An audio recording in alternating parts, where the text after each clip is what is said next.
C'est bon. Ok. Donc, je salue aussi nos frères qui nous suivent en direct. On est à la 3e semaine de notre formation sur le thème qui est le principe de base pour une croissance spirituelle et une foi constante. Voilà. Hier, on n'a pas pu travailler à cause du programme qui était à côté, les voisins. Voilà. Je ne sais pas si c'est mariage ou un baptême. Donc, ça fait qu'on n'a pas pu travailler. Dieu merci, aujourd'hui, il y a moins de bruit, donc on pourra continuer l'enseignement. Donc, si sur les justes, on va se disposer, on va d'abord prier, nous recommander le moment entre les mains du Seigneur. Donc, je vais demander au responsable pour l'aventure de prier notre programme. Amen. Amen. Nous allons faire notre confession de foi. Prions. Seigneur, nous te disons merci de ce que tu as manifesté ton amour envers nous. Car lorsque nous étions encore dans nos péchés, lorsque nous étions des idolâtres, lorsque nous étions des blasphémateurs, lorsque nous étions des pratiquants des fétiches, tu nous as prouvé ton amour en envoyant ton Fils Jésus-Christ, qui a pris tous ses péchés et même les péchés du futur par son baptême fait par Jean-Baptiste, le dernier souverain sacrificateur au Jourdain. Par sa mort et son sang versé à la croix, il a reçu la punition pour ses péchés. Il a purifié notre conscience des péchés et il a détruit ce corps de péché. Dans sa résurrection, il a vaincu la mort, séjour des morts et l'enfer pour nous. Par son ascension dans le ciel, il nous a donné le Saint-Esprit qui fait de nous aujourd'hui des enfants. Merci Seigneur Jésus de ce que tu nous as rendu justes, saints et sans péché devant toi pour toujours, au nom de Jésus. Amen. Seigneur, nous te disons merci de ce que tu nous as donné ton Église. Merci de ce qu'au travers de ton Église, tu continues de nourrir nos différentes âmes. Merci de ce que tu as établi tes serviteurs dans ton Église afin de nous encadrer. Ce soir encore, nous sommes là pour apprendre sur les bases de la foi. Merci également de ce que tu as disposé ton serviteur ce soir, de ce que tu as mis la parole juste dans sa bouche, de ce que tu as éloigné de lui le stress, afin qu'il nous enseigne non selon ses pensées, mais selon tes paroles. Merci de ce que tu nous donnes aussi de disposer nos cœurs à comprendre, accepter et à croire tout ce qu'il va nous enseigner ce soir. Merci pour la force que tu nous donnes de mettre en pratique tous ces enseignements afin de devenir des hommes et des femmes de foi. Nous te confions également ce soir tous nos frères et sœurs qui sont derrière. Merci de ce que tu les as conduits sains et saufs. Merci également de ce que tu t'es souvenu de tous ceux qui paraissent dans les choses spirituelles en leur donnant la force d'orienter leur cœur vers ton œuvre afin d'être unis à tous les rassemblements spirituels de l'Église.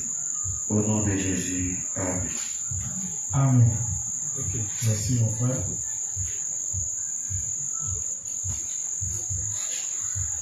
Les justes.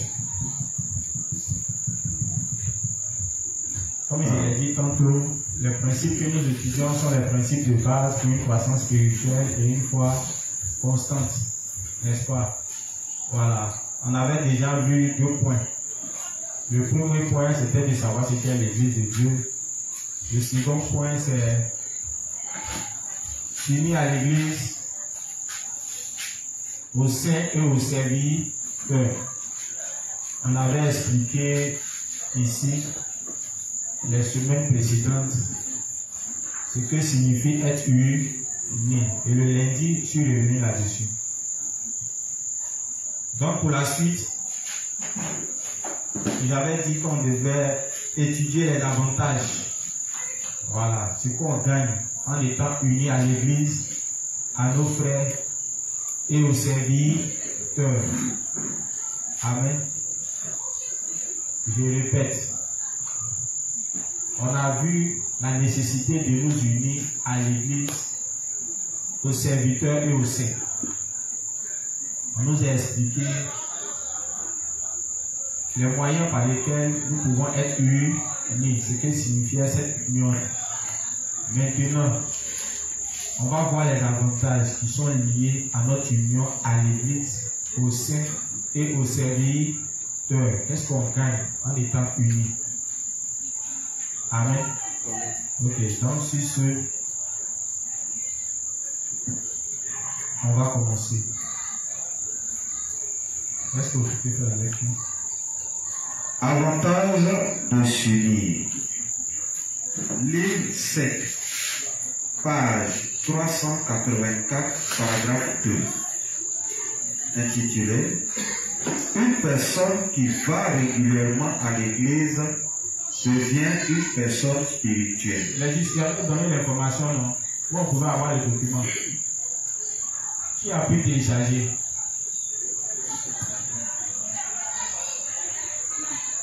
Les documents que nous étudions là, j'ai dit qu'on pouvait trouver ça sur archives des justes télégrammes. Qui a pu télécharger? Et il est juste. On ne paye pas. C'est gratuit, vous pouvez télécharger et puis imprimer. Ça nous permet de suivre tout ça sans. Il sait que les notes là, vous allez prendre note. Mais moi-même, je suis passé par là. Vous n'allez pas réviser. Quand même là, la première année, c'est chaque jour un nouveau cahier qui vient. Ancien cahier là, ça reste. Prenez imprimer en même temps là, ça reste. Hein? Non, il ne dit pas ça à cause de toi. Mais il sait que tu n'as pas à avoir le livre après pour aller lire ça. Généralement, les livres, les références des livres qu'on donne, ce n'est pas tout le monde qui a les livres à sa disposition. Quand on a le document, pour éviter que les gens aillent chercher encore les livres, et puis chercher les références, on a collé les textes en même temps qu'on retrouve dans les livres là. On a collé en même temps. Donc ça permet en même temps d'avoir les références, en même temps d'avoir le texte. Voilà pourquoi on a demandé à ce que les justes téléchargent. Hein? Avec passe 200 même, tu peux télécharger le document. Alors pour ceux qui ne savent pas comment s'y prendre, voyez vos responsables de Zoom. Vous pouvez télécharger, vous mettez les frères. Je crois qu'il y a Momo qui est là, il y a juste Eli aussi qui peut vous aider. Il y a juste David aussi qui peut vous aider. Ils sont là, approchez-les. Ils vont vous montrer comment ça fonctionne. Maintenant, ceux aussi qui ont les documents déjà dans leur téléphone, vous pouvez partager ça à vos proches. Amen. Ok, donc il va faire la lecture. Livre 5, page 384, paragraphe 2. Une personne qui va régulièrement à l'église devient une personne spirituelle. Ok. L'église est similaire à une auberge. Nous continuons à fraterniser et parler les uns avec les autres dans l'église. Aussi avons-nous à aller à l'église régulièrement de toute façon. Une personne qui va régulièrement à l'église devient une personne spirituelle et une personne qui ne va pas habituellement à l'église ne peut marcher dans l'esprit, aussi grande sa foi était-elle avant. Dans la juste, on comprend, non? Ce que le révérend vient de dire. Une personne qui va à l'église régulièrement devient comment? Une personne spirituelle. Ok. Une personne qui ne va pas à l'église régulièrement, il dit aussi grande était sa foi au début. Est-ce qu'il peut devenir une personne spirituelle? Non. Maintenant, il y a un mot qui est un peu difficile. Une personne spirituelle. On dit quand tu vas à l'église régulièrement, tu deviens une personne spirituelle. C'est quoi une personne spirituelle? C'est juste. On dit c'est ce qu'on gagne en allant à l'église. On devient une personne spirituelle. C'est quoi même une personne spirituelle? Il faut qu'on sache. Ou bien.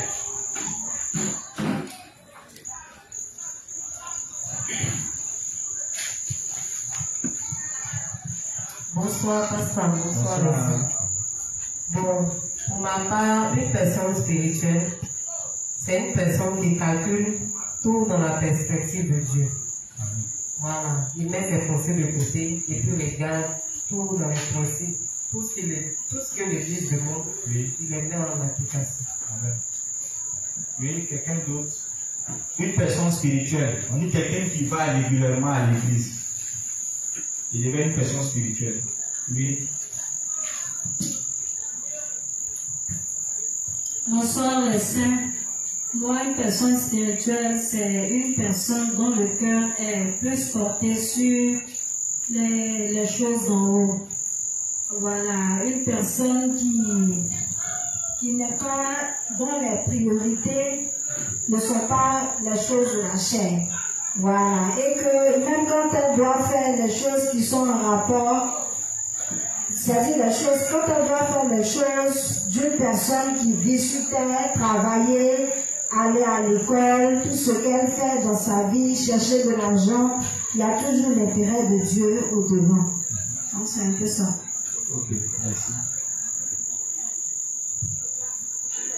Qui veut parler de yoga? Yolande, tu veux parler? T'as mis ça sur toi. Ah, ok. Une personne spirituelle. On a compris? Une personne charnelle, c'est quoi? C'est qui? Quand on dit une personne est charnelle. Une personne qui est charnelle, oui.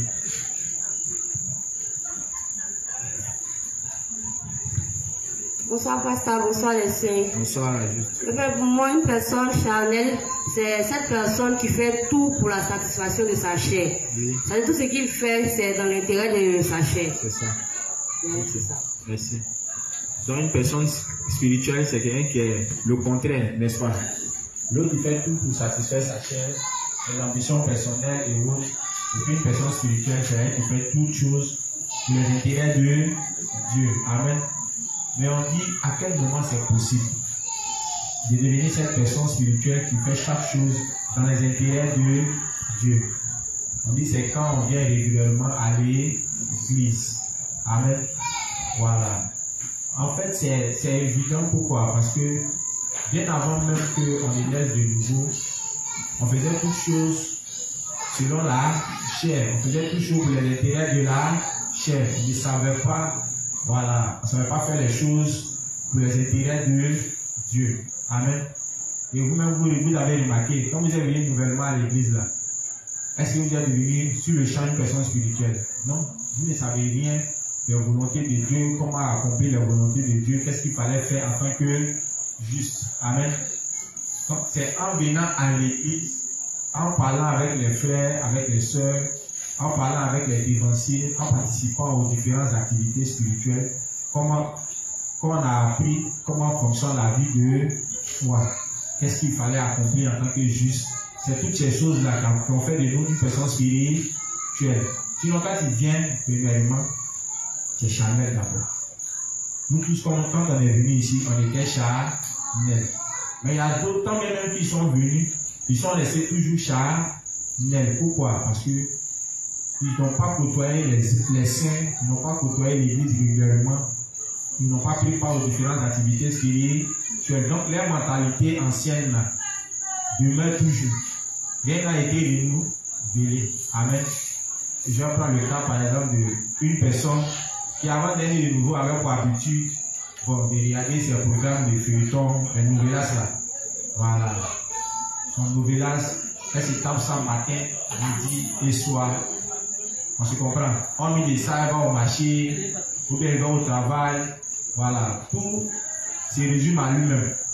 Mais depuis qu'il a commencé à venir à l'église les dimanches, à participer aux activités spirituelles, comment on appelle, à écouter les enseignements des dévanciers, du coup, ses habitudes ont commencé à changer. Ces habitudes qu'il avait sur les programmes de feuilleton, tu vois que, à cause des activités spirituelles, il a oublié de faire quoi? De renoncer. Imaginez actuellement, il y a certains feuilletons qui passent, non?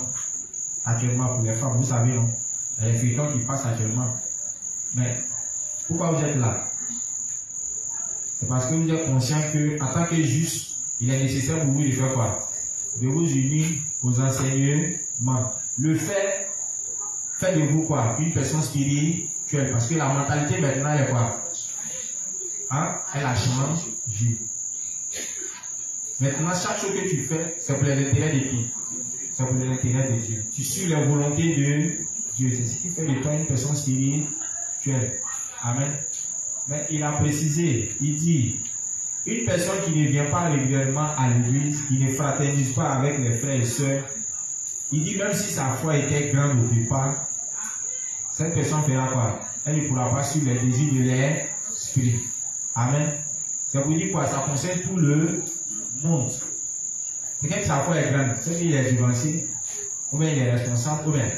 Il dit même si tu es divancé, même si tu es pasteur, même si tu es un leader, ne pas prendre part aux réunions de l'église, ne pas fraterniser avec les frères et sœurs justes, c'est sûr que tu ne pourras pas suivre les désirs de l'esprit. Amen. Aussi.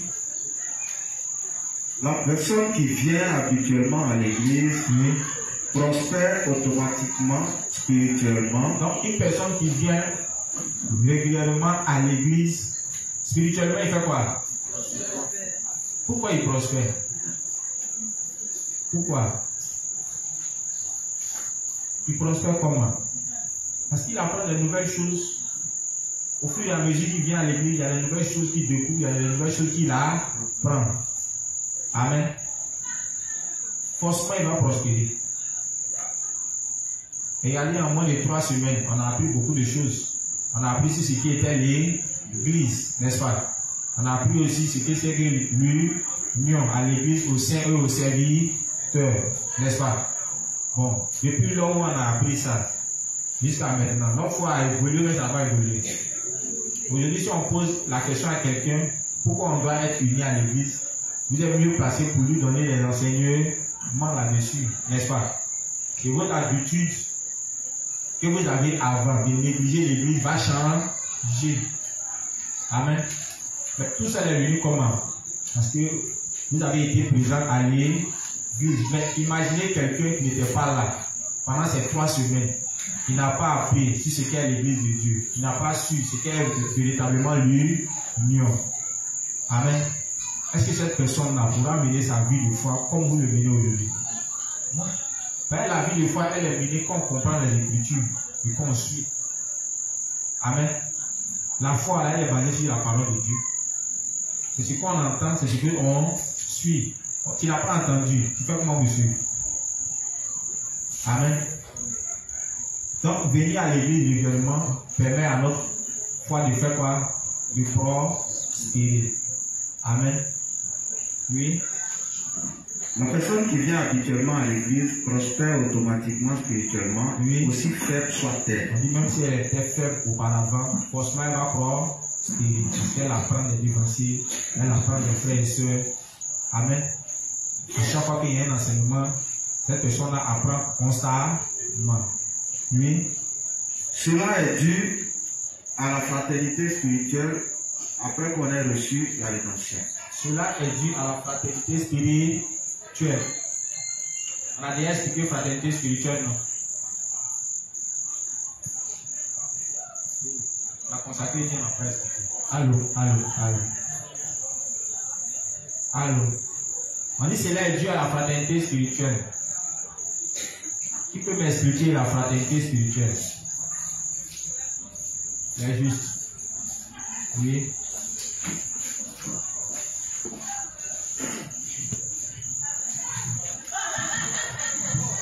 Je crois que la fraternité spirituelle, c'est quand des personnes qui partagent la même foi, oui. Voilà, s'unissent, ils sont ensemble, ils partagent pratiquement tout ce qu'ils ont ensemble, oui. Ils partagent tout ce qui relève de la foi ensemble, ils font l'effort ensemble, ils aident à faire de nouvelles naissances ensemble. Je pense que c'est tout ça la fraternité spirituelle. Merci la juste. Prenons acte 2, verset 41. Merci, on a lu pendant combien d'années là? C'est ce que j'ai expliqué. Acte 2. Vous connaissez bien le verset.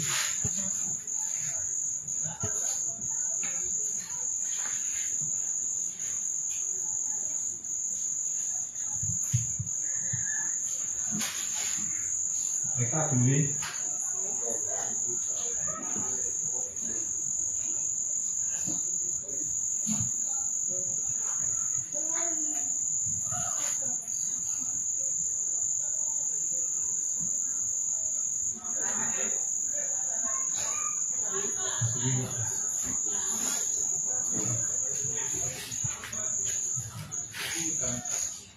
Acte 2, verset 41.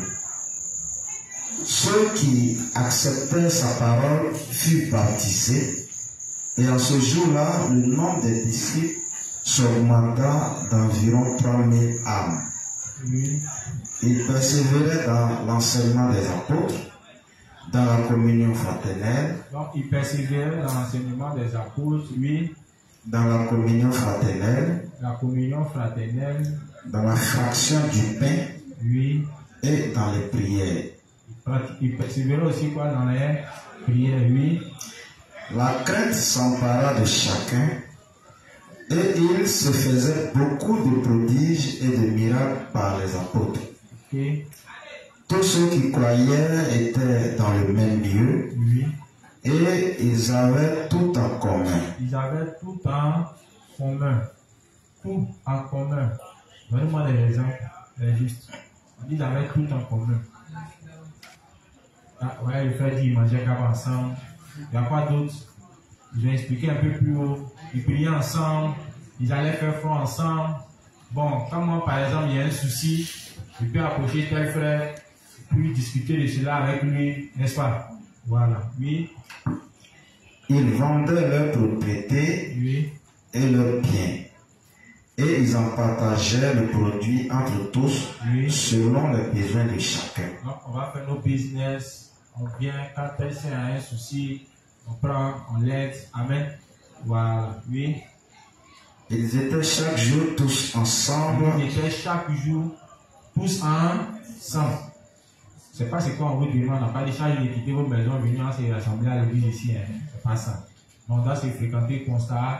On doit prendre part à toutes vos activités spirituelles. Nous réunir constamment. Amen. C'est ce que nous faisons en quelque sorte. Parce que hormis de ça, chacun ici a ses activités. Donc, on ne peut pas demander à quelqu'un de passer toute la journée avec son frère juste.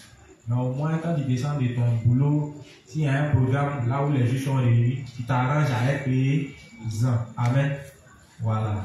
Tout rassemblement des justes, toute activité des justes est bénéfique pour notre croissance spirituelle. Parce qu'on apprend constamment. Même quand on sort aller peut-être au banco, ça permet aussi à notre foi de grandir. Parce que en allant au banco, on découvre beaucoup de choses. N'est-ce pas? Les bienfaits des ions négatifs. Amen. Et comment s'épanouir même en tant que juste quand on sort. Tout ça, on en apprend. Donc tout ça permet à notre foi de grandir. Oui. Ils rompaient le pain dans les maisons. Ils rompaient le pain dans les maisons. Et prenaient leur nourriture avec joie et simplicité de cœur. Oui. Louant Dieu et trouvant grâce auprès de tout le peuple.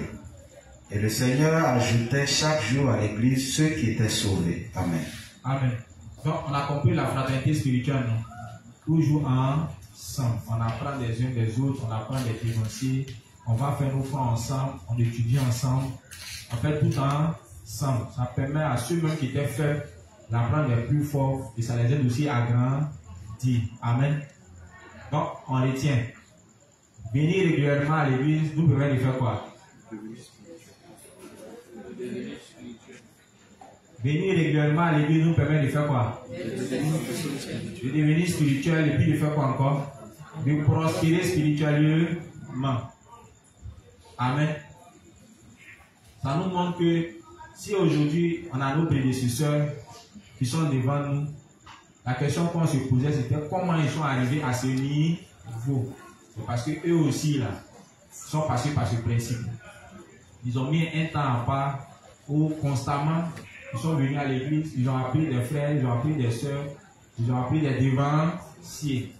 C'est comme ça chacun de nous. Quand nous on est nés de nouveau, au départ on était au Maroc. Il y avait moi, il y avait Mélès, il y avait, comment on appelle, le père Clé, il y avait Zouzoulé, malheureusement qui n'est plus là. Voilà.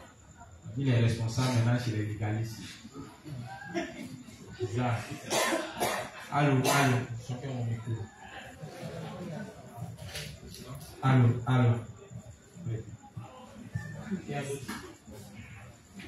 On était au Maroc, doucement. On cuisinait par moment. Quand il y a l'argent, David qui allait au rouler poisson, Jésus à la maison, il envoie, il y a une sauce qui est là. Et généralement, c'est quand il y a la nourriture, c'est là les quantités. Cet esprit inspirait les cantiques. Le père clé qui chantait allô, allô. Le père clé très inspiré chantait, me laisse l'accompagner. Et à Landry, peut-être tout en joie, lui aussi avec sa voix de mouvement, il accompagnait. En tout cas, c'était intéressant. Jusqu'à ce qu'on reçoive la visite des inspecteurs au Maroc. Mais avant ça, c'est vrai, on étudiait, on fraternisait, mais après la visite des inspecteurs, ça nous a permis encore plus de grandir. Parce que en ce temps, on n'était pas encore unis à l'île, on n'était pas encore unis au pasteur Tagro. On avait notre petite assemblée là-bas. Et quand ils sont venus, ils nous ont conseillé de venir et nous unir. Et quand nous sommes venus, bon, au départ, j'étais le premier à emboîter le phare parce que les autres, en ce temps, la clé avait voyagé, mais là aussi, il était toujours dans ses cherchements. Et quand je suis venu, j'ai trouvé une jeunesse, en tout cas déterminée, dévouée à l'œuvre de Dieu. Parce qu'en ce temps-là, c'était Pâques. On vient matin. Donc d'abord, c'était le mercredi. Mercredi, quand on vient, les femmes de foi, c'était dans la maison des pasteurs. Voilà. Avec tous les inspecteurs qui étaient là, les juges étaient là. Et ça nous a permis, premièrement, de savoir comment on fait l'intercession. Voilà. Parce que nous, en ce moment, quand on était là-bas, on n'avait pas un programme d'intercession en ce temps-là. On avait notre programme, on étudiait la Bible, simplement. On étudiait la Bible, c'était le responsable clé qui nous apprenait la Bible. Voilà. Mais quand on est arrivé ici, on a vu un programme d'intercession. Ça nous a permis de savoir comment les justes prient. Voilà. C'est ici qu'on a découvert que quand tu demandes, par la suite, il faut dire merci, il faut dire merci. Et avant même la prière, il y avait les chants qui donnaient les cantiques. Voilà. Tous les inspecteurs étaient là. Hormis de ça aussi, il y avait des programmes de dimanche. Voilà, qui étaient là. Il y avait d'autres programmes aussi au Maroc. En ce temps, on avait délégué l'inspecteur Roniat, qui était notre responsable avec le pasteur Salomon. Et chaque fois qu'il venait, on étudiait. Franchement, on était émerveillés parce que voir les inspecteurs nous expliquer la parole, on voulait devenir comme eux en fait. On voulait devenir. On se disait, mais ceux-là, ils font comment pour maîtriser la parole, pour être aussi intelligent. Parce que moi, sincèrement, quand je venais, je n'avais aucune notion de verset biblique. Verset biblique, il n'y avait pas. Et nous, on partait à l'église, par exemple, partir. En ce temps, en tant que jeune, on nous disait, si tu viens à l'église, bon, tu peux aller en France, entendre nos parents en Europe aussi, là. On se disait que tôt ou tard, peut-être la prophétie va se réaliser. Là, c'était des illusions. Donc, après le verset libre, nous, on n'était pas dedans. On était toujours prêt à poser les actions prophétiques. C'est pourquoi nous, je crois à Dieu. Donc, on voulait ressembler aux inspecteurs. Et quand il y avait un programme, franchement, on était motivés. Moi, particulièrement, quand j'écris dans mes cherchements, je m'assure d'être toujours au programme. Voilà. Parce que c'était intéressant d'écouter, c'était intéressant de découvrir, voilà, certaines informations qu'on n'avait pas auparavant. Mais je ne savais pas en ce temps-là que c'était par ce processus que j'allais grandir spirituellement. Non, je ne savais pas. Si je vous dis que je savais, c'est faux. Moi, c'est maintenant même là, en lisant les principes, que je découvre que donc c'est comme ça qu'on grandit spirituellement. C'est vrai, les dénoncés nous disaient, soyez unis à l'église pour apprendre, mettez un temps encore pour, voilà, mettez un temps encore pour vous faire fort, mais c'est maintenant même là que je découvre que, si tu fais naître une âme, si tu vas amener cette âme à grandir spirituellement, voici le code pour conseiller à cette âme de venir régulièrement à l'église et de fraternité avec ses frères et sœurs. Donc, l'inspecteur nous enseignait constamment. Après ça, les samedis, on venait, on faisait front. Voilà. Où il y avait des groupes de souvent 4 avec un dévancier à la tête. Et quand on allait, au retour, ce n'est pas le dévancier qui faisait le résumé. Voilà, on demandait à quelqu'un d'autre de faire le résumé pour s'assurer de voir si tu as suivi. Donc, quand ton résumé est bon, les semaines suivantes, souvent c'est toi on choisit et puis on met devant. Je crois que tu avais fait un front à moi, non? Chez Madame Babi. Voilà. Je ne sais pas si je dirais dans le film, mais laissé un père, c'était chaud. Il te dit, afin de. Où Jésus a pris les péchés. Il dit tellement le front était tendu. Elle était la femme de Salomon. J'étais allé quelques fois avec l'inspecteur Gouri. Voilà, c'était lui qui était notre dévancier. Et puis bizarrement, la semaine qui a suivi, on dit que moi était le responsable qui devait intervenir. Mais ce jour-là, il était dans tous mes états. La peur, qu'est-ce qu'il avait dit? Mais je n'ai pas trop réfléchi. L'inspecteur avait commencé sur le Matthieu 6. Voilà, parce qu'il est venu, il a procédé par une exhortation. Et c'était le bienvenu parce que la famille même traversait des moments difficiles. Si c'était madame qui s'occupait un peu de tout, monsieur, bon, ça n'allait pas trop. Avec des jumeaux, donc c'était un peu difficile. Donc quand il a procédé par l'exhortation, et puis à la fin, il a rappelé qu'on n'avait pas besoin de s'inquiéter, mais plutôt de chercher le royaume des cieux, la justice, afin que tout chose soit dehors. Donc quand je suis revenu, j'ai procédé ainsi. J'ai suivi la pédagogie de mon dévancier. Maintenant, ça arrivé où Jésus a pris les péchés. Là.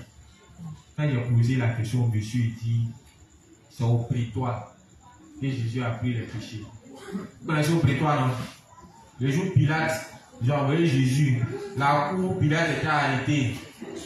Et puis ce jour-là, quand il devait rentrer, les sacrificateurs ne peuvent pas rentrer. Parce que le lendemain, il devait manger à la Pâque. Voilà. Il dit pareil, les sacrificateurs ne peuvent pas rentrer. Parce qu'il devait manger à la Pâque. Donc, c'est là-bas là, que Jésus a pris les péchés.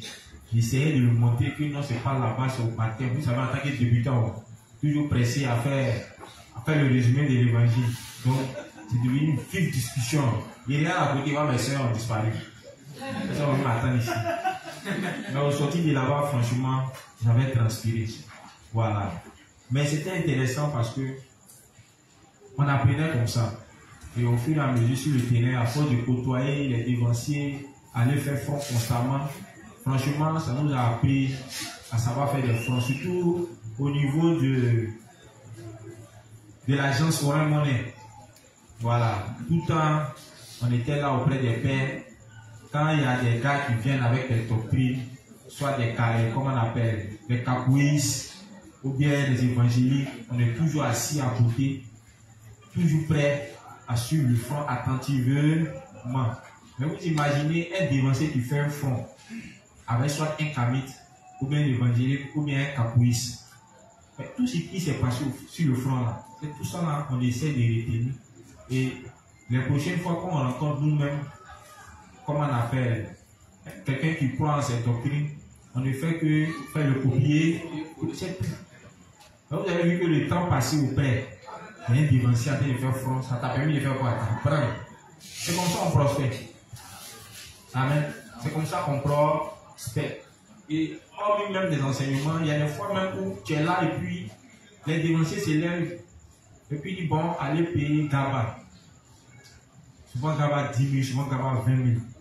Puis nous tous on est assis, puis on mange. Je vous assure que ces choses-là, quand on s'est retrouvés plus tard dans nos zones, bizarrement, on a commencé à pratiquer ça. Tout simplement parce que on a vu nos dévanciers le faire. Parce que nous-mêmes, des natures, avant qu'on ne vienne dans la justice, qui peut aller ces 20 000 pays capables de faire manger tout le monde. On est assis dessus, quand on se regarde. Parce qu'on a un programme où on doit aller s'asseoir, soit dans un bistrot bien. On fait les calculs en fonction de nos petites. Ils doivent aussi séparer les dents. Mais depuis qu'on est devenu un peu spirituel, tu vois que les choses qu'on a appris de nos dévanciers, là, c'est ce qu'on fait. Parce que quand il y a un saint, après front, connaissant la situation des saints, on sait qu'il y a d'autres là. Ils n'ont pas encore mangé. Et même quand ils vont retourner, c'est même pas ceux qui mangent. Donc, là, en même temps, là, tu fais un repas, et puis tout le monde vient manger. Amen. Mais ce dernier-là, en le faisant, en voyant ça, de maintenant, sa situation serait un peu stable. Quand il verra ses frères aussi passer cette même situation, c'est les mêmes gestes qu'il va faire quoi? Il va manifester.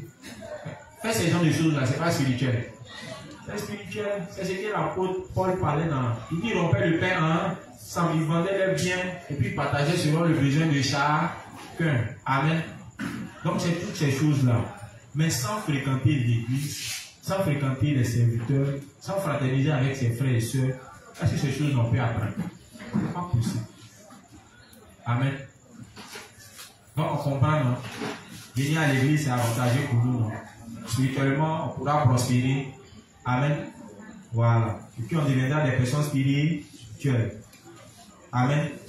Ok. Donc ça c'est l'un des premiers avantages qu'on reçoit lorsque nous nous unissons à l'église, au sein et au serviteur. Dans les justes, on note. Notez que venir à l'église nous permet de prospérer spirituellement. Nous permet de devenir une personne spirituelle. Voilà. Demain, même si tu es couché que tu paraisses à venir à l'église, sache que tu as besoin de faire l'effort de venir à l'église. Même s'il y a lieu de prier, Dieu te donner la force de venir parce que tu gagnes dedans. Voilà. Quelqu'un qui prospère spirituellement, il y a Jean qui l'a dit, non? Bien aimé, il souhaite que tu prospères à tous égards, comme prospère l'état de ton. Donc, quelqu'un qui prospère spirituellement, c'est sûr que Dieu peut faire quoi? Va lui accorder ses bénédictions. Mais, si tu ne prospères pas, Dieu ne va pas te donner une bénédiction. Maintenant, comme on veut savoir comment on prospère, on vient de nous montrer le code. Amen. Comment on peut prospérer facilement pour que les bénédictions, que ce soit la santé, que ce soit les biens matériels et financiers, que Dieu accorde, qui est rattaché à la prospérité spirituelle, Dieu puisse nous l'accorder. Amen. Voilà. Si tu ne prospères pas spirituellement, Dieu ne peut pas te bénir. On a compris. Parce que Dieu n'aime pas bénir quelqu'un qui est têtu dans la foi. Amen. Parce que comme elle a expliqué, quelqu'un qui est charnel, il fait tout pour la satisfaction de sa chair. En tant que quelqu'un qui est spirituel, il fait quoi? Tout pour la satisfaction des intérêts de... Donc, Dieu se plaît à lui donner tout ce qu'il faut parce que tout ce qu'il fait, tout son cœur, c'est pour ses intérêts. Amen. Donc, cherchons à prospérer spirituellement en venant régulièrement à l'église, en fraternisant avec nos frères et sœurs, ainsi que les dévanciers. Donc, reste pour la suite. Livre 62, page 264, paragraphe 2. L'importance de communier avec les prédécesseurs et les saints. Ok. Livre 62, page 264, paragraphe 2. L'importance de communier avec les prédécesseurs et les saints. Mes chers croyants, je ne saurais trop insister sur l'importance pour vous de continuer à partager la communion avec vos prédécesseurs de la foi, et vos frères saints. Ok. Ce n'est qu'alors que votre foi pourra grandir. Ce n'est qu'alors que notre foi va faire quoi? Grandir, oui. Et alors seulement vous pourrez comprendre la direction que l'Église va prendre. Donc il y a deux choses qu'on gagne en faisant quoi? En communion avec qui? Nos frères et sœurs et puis qui? Et puis les dévanciers. Première des choses, ça nous permet de faire quoi? Ça permet à notre foi de grandir. Amen. En rapport avec le premier principe, c'est pareil. Ou bien c'est pas la même chose? C'est pareil. C'est ce que je disais tantôt là. Les principes là nous permettent d'avoir une compréhension plus profonde de la parole de Dieu. Amen. Vous voyez que là, il apporte encore plus d'informations pour nous aider à mieux comprendre. Amen. Voilà. Je vois que prochainement, en lisant les textes et actes là, on pourra mieux comprendre les choses. Amen. Et même quand Dieu va nous parler de l'union, on va savoir en quoi consiste cette union et quel est l'avantage de cette union. Amen. Donc, communier avec nos frères et sœurs. Communier, c'est quoi? C'est juste. Communier avec les prédécesseurs et les frères saints. On avait eu fraternisé, non? Ici, on nous parle de faire quoi? De communier. Communier, c'est quoi? Les justes, communier. Si on n'a pas trouvé le sens de communier là, parce que le principe même là, on ne va pas le comprendre.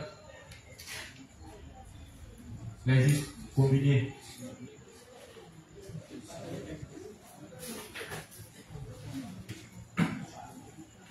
Il y a le frère que vous parlez de vous.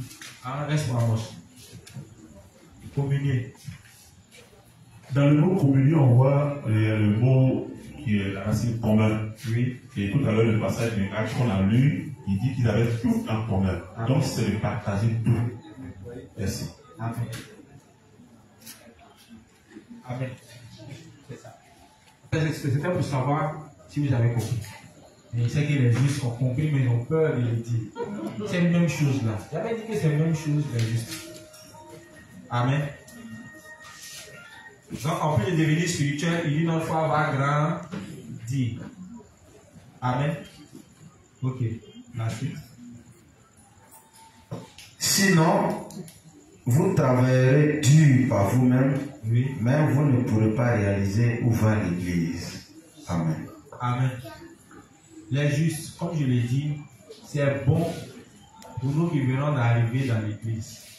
Pour nous qui sommes nés de nouveau. Dans la mesure où ça va aider notre foi à faire quoi?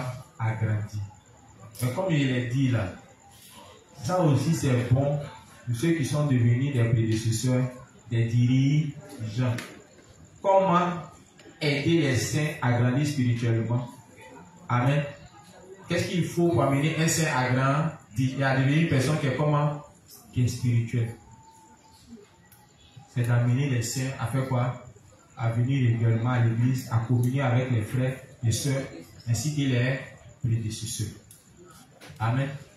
Donc, ce qui revient à dire quoi? Un dévancier peut regarder un saint et savoir s'il va prospérer spirituellement, ou bien s'il va grandir spirituellement, ou bien il ne va pas grandir. Amen. À partir de la parole là, il peut regarder un saint et toi tu n'as pas grandi. Peut-être le saint peut être étonné, mais comment il fait pour savoir? C'est écrit. Amen. Tu n'as pas de communion avec les saints, tu n'as pas de communion avec les prédécesseurs. Parce qu'il y a beaucoup, ils ne viennent pas à l'église. Et quand il a dit qu'il va mourir spirituellement, il te dit non, lui ne va pas mourir. Bon, il ne sait pas sur quoi il compte. Il dit qu'ils ne vont pas mourir. Donc, nous, en regardant la parole, on sait que ces personnes-là, ce n'est pas ceux qui vont demeurer dans la foi jusqu'au retour du Seigneur.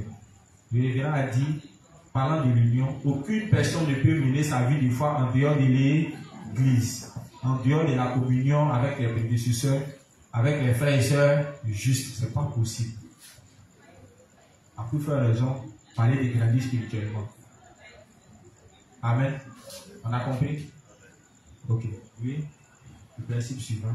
Livre 62, page 259, paragraphes 2 et 3. Les justes, j'espère que vous notez les avantages et les parce que quand on va finir, parlant des résumés, je vais te demander qu'est-ce qu'on gagne en étant unis à l'église, aux saints et aux serviteurs. Attendez. Hein? Soyez capable au moins de répéter ce qu'on a dit. Je répète. Première chose, on devient une personne spirituelle. Amen. Le grand dit aussi, on va prospérer spirituellement.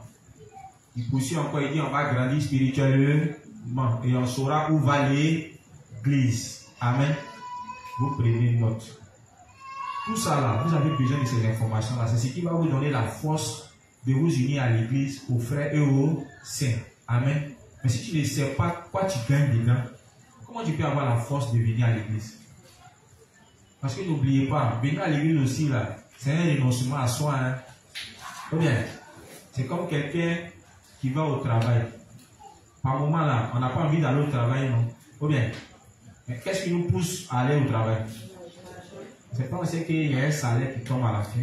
Ou bien, ce qui fait que malgré quand on s'élève, on a des coups battus, on préfère avaler, comprimer, nous efforcer à nous rendre au travail. Ça a des avantages. Si vous imaginez dans votre travail, on ne te paye pas. Qui allait pas au travail? Donc, regardons nos avantages. Oui, car regardons nos avantages, puis gardons ça précieusement dans nos cœurs. C'est ça là qui va nous donner la force. C'est sur quoi le Saint-Esprit va s'appuyer aussi pour nous rappeler les bienfaits de nos unis à l'église, aux serviteurs et aux saints. Amen. Donc, pourquoi il demande à ce que on prenne note? Parce que c'est important. Oui. Livre 62, page 259, paragraphes 2 et 3. Aucune vie de foi ne peut être menée sans la communion. Ok. Aucune vie de foi ne peut être menée sans la communion. Tournons-nous vers le Cantique des Cantiques, chapitre 8, verset 13. Oui. Je cite. Habitante des jardins, des amis prêtent l'oreille à ta voix. Tel me l'a fait entendre. Fin de citation. Ce passage nous montre à quel point la camaraderie est absolument indispensable. C'est parce que la camaraderie est si importante que nous partageons nos vies les uns avec les autres. Oui. Rompons le pain ensemble de temps en Partage temps. notre vie les uns avec les autres en faisant quoi? En rompant le pain ensemble de temps en temps. Oui. Travaillant ensemble On travaille ensemble. On fait quoi encore? et jouant ensemble. On joue ensemble. C'est tout cela qui est fraternisé. C'est tout cela qui est la communion. Amen. Vous voyez qu'au fur et à mesure qu'on avance, il rend les choses encore plus explicites. Amen. Ok, continue. Sans partager la communion avec les prédécesseurs de la foi, Oui. aucune vie de foi ne peut être dirigée. Amen.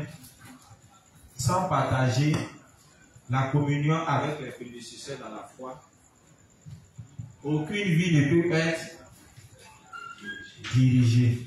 Vous suivez? Nous devons nous parler, nous écouter et prier les uns pour les autres. Reprends. Nous devons nous parler, Amen. Oui. nous écouter On doit s'écouter. et prier les uns pour les autres. Ok. Continue. Nous devons parler à la fois à nos prédécesseurs de foi On doit parler à la fois à nos prédécesseurs dans la foi, oui, et à nos collègues. et aussi à nos collègues, oui. En partageant une telle communion, En partageant une telle communion, nous pouvons voir où va l'Église de Dieu il y avait des choses, il dit on pourra faire quoi? On pourra voir où va l'église de Dieu. Oui, anticiper sa direction oui. et suivre fidèlement ses pas. Amen. Continue. C'est Dieu qui dirige son Église, mais il le fait par l'intermédiaire du dirigeant de l'Église. Il y a des directives qui nous indiquent ce que nous devons faire maintenant pour servir le Seigneur, Oui, comme qui nous devons maintenant mener notre bataille spirituelle de foi, oui. et comme qui nous devrions nous attendre à nous battre à l'avenir. Il dit voici, il y a des directives qui nous sont données, à savoir comment faire quoi, le plan.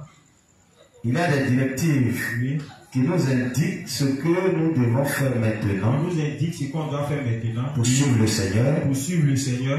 comme qui nous devons maintenant mener notre bataille spirituelle Comme de si foi, on doit mener notre bataille spirituelle de foi, oui.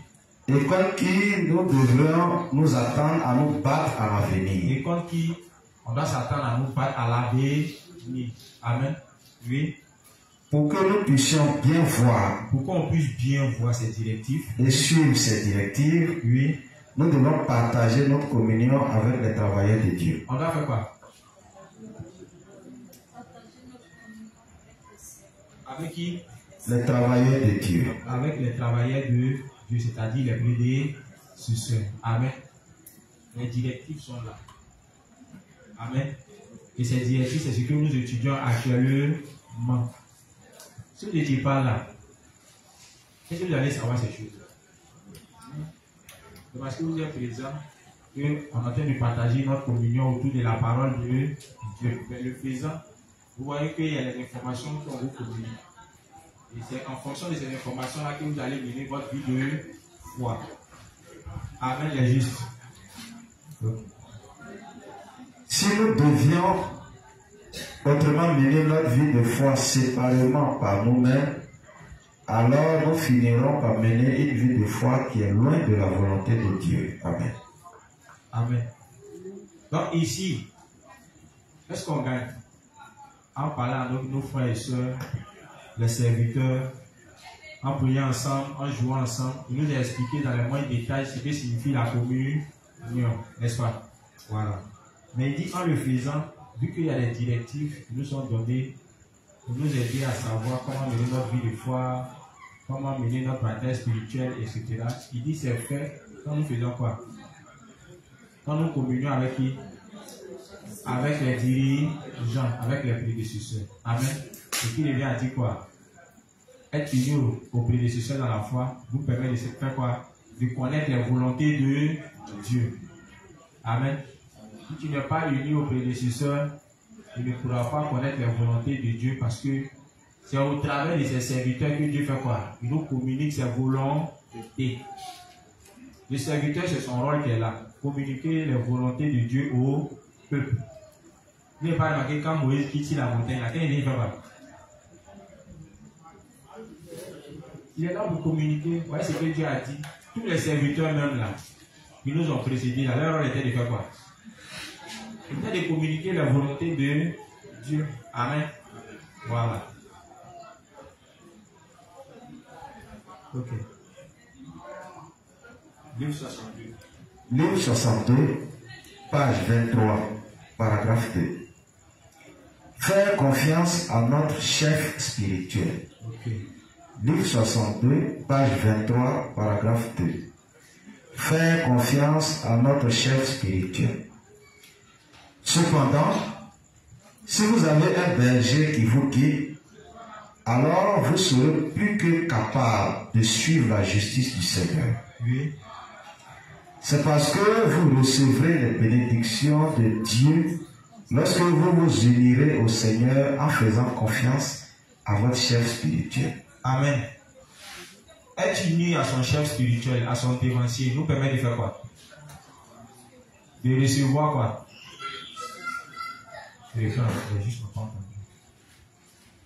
Cependant, si vous avez un berger qui vous guide, alors vous serez plus que capable de suivre la justice du Seigneur. C'est parce que vous recevrez les bénédictions de Dieu lorsque vous vous unirez au Seigneur en faisant confiance à votre chef spirituel. Qu'est-ce qu'on gagne à nous unir à nos dévanciers? On gagne quoi à la justice? C'est quoi ces bénédictions-là? Quelles sont les bénédictions qu'on gagne? C'est quel type de bénédiction?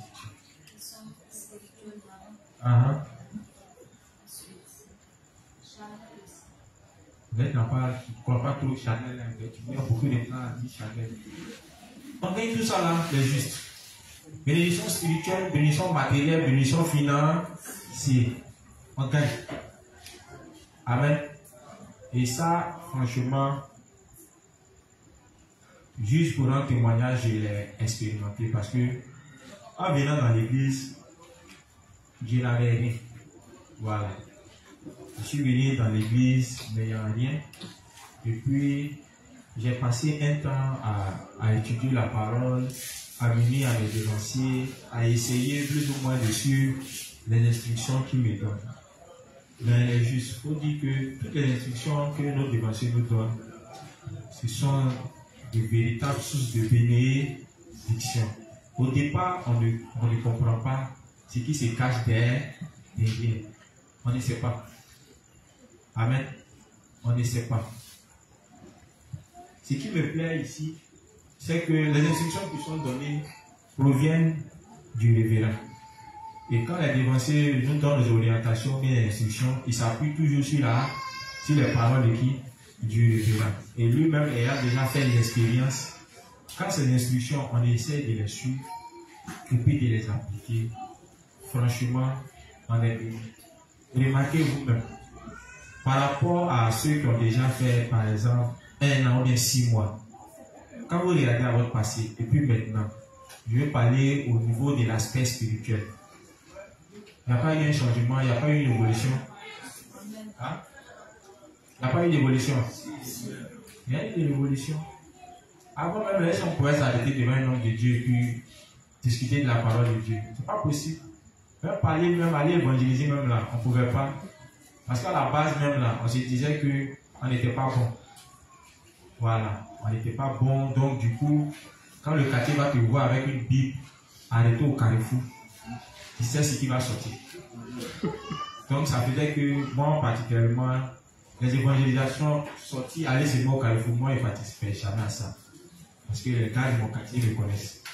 Si je m'arrête à une Bible, c'est sûr que là, ils vont faire ma sauce. Oui, et moi-même là, en allant vers ces personnes, vu l'évangile qui est prêché là, à savoir quitter vos péchés, quitter ceci, quitter cela, est-ce que moi je peux ouvrir ma bouche pour dire à quelqu'un de quitter, alors que moi aussi déjà trempé dedans. Donc c'est tout ça qui faisait que, aller évangéliser, moi, je ne me sentais pas dedans. J'ai aimé l'évangélisation dans la justice parce que on te parle de ce qu'on est réellement. Les prédicateurs de la justice ne sont pas hypocrites. Non. Un prédicateur de la justice va te dire c'est quelle est la nature de l'homme. En s'incluant dedans. Quand il vient, il n'est pas pour te condamner. Il vient te dire pourquoi tu es encore lié par le péché en se mettant lui-même dedans. Donc, parler de ça, il n'y a pas de gêne. Or, l'autre, quand il vient, il dit qu'il faut sortir. Fuyer le péché, quitter dedans. Si tu fais, tu demeures dedans. Entends lui qui en vient de parler là. Quand il retourne dans la maison, il sait ce qu'il fait. Oui. Surtout pour un évangéliste qui est beaucoup ancré dans la parole, masturbation va le tuer. Oui.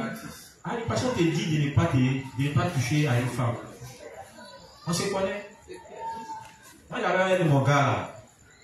À chaque fois, il me dit que quand il dort, femme de nuit, elle vient et puis à chaque fois, il est trempé. Bon. Lui, il voyait ça, un truc, genre, c'est un esprit. Mais en fait, il a su que ce n'est pas un esprit. Mais dans son téléphone, c'est rempli de films pornographiques. En tant que nous, on était dans ce temps-là chrétien, on se frottait de temps en temps avec, voilà, les filles qui ne sont pas chrétiennes. Donc, il voyait ça, un truc, bon, c'est une malédiction. Mais à chaque fois, il revenait pour dire que mon esprit de femme de nuit me fatigue. Bon, nous, on s'est posé la question, comment là tu fais une femme de nuit qui fatigue? Et là, il a découvert qu'il y a beaucoup de films. Quand tu es encore, il va lui dire qu'il veut marier une femme italienne, que lui, son projet, c'est femme italienne. Il allait au Maroc, il est revenu. Et il partait au Maroc, il s'est dit que la prophétie est en train de se réaliser. C'est son homme de Dieu lui-même là qui l'a mamaillé. C'est l'homme de Dieu qui l'a mamaillé. On lui donnait un faux passeport. Ils lui ont donné, donc ça n'a pas permis de voyager. Mais étant là même là, tu ne peux pas faire direct parce qu'il faut chercher encore l'argent au Maroc. Or, les conditions dans lesquelles il vivait même là. Son oncle qui devait le recevoir, son oncle là, il a refusé de le recevoir parce que ça ne l'arrangeait pas. Donc, les justes, les bénédictions là. Alors,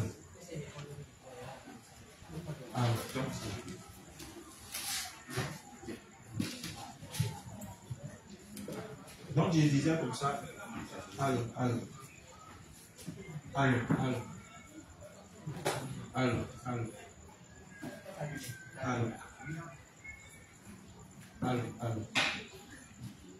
Donc je disais comme ça que faire confiance à nos dirigeants, franchement, il y a beaucoup de bénédictions. Amen. Voilà. Au départ, un politicien dans la foi va te dire, mais un temps à part pour te faire former. Tu peux ne pas comprendre au départ. Voilà. Pourquoi tu demandes de faire?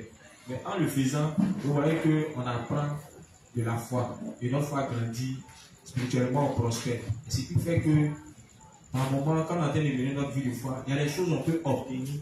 Vu que notre foi est grande, on peut obtenir par l'exercice de notre foi. Amen. Voilà. Amen. Allô.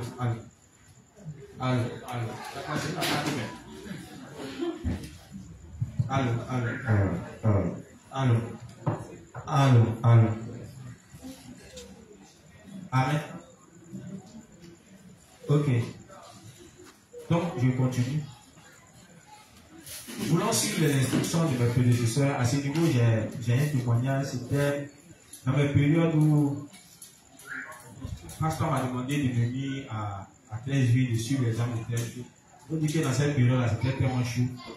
Et puis, il y a le vieux qui est venu. Bon, il a voulu que je dépose mes papiers à la BAT. Bon, comme il a entendu BAT, pour moi, franchement, voilà, il venait d'entrer à Canaan. Voilà, puisque il y avait un autre là-bas, mais il ne savait pas en fait que quelqu'un pourrait être vigile. En moi-même là, il y a quelque chose dont il n'a jamais aimé le matin. Lui, dès qu'il était à Yopougon, il est allé au plateau. Pour être vigile, 150 000.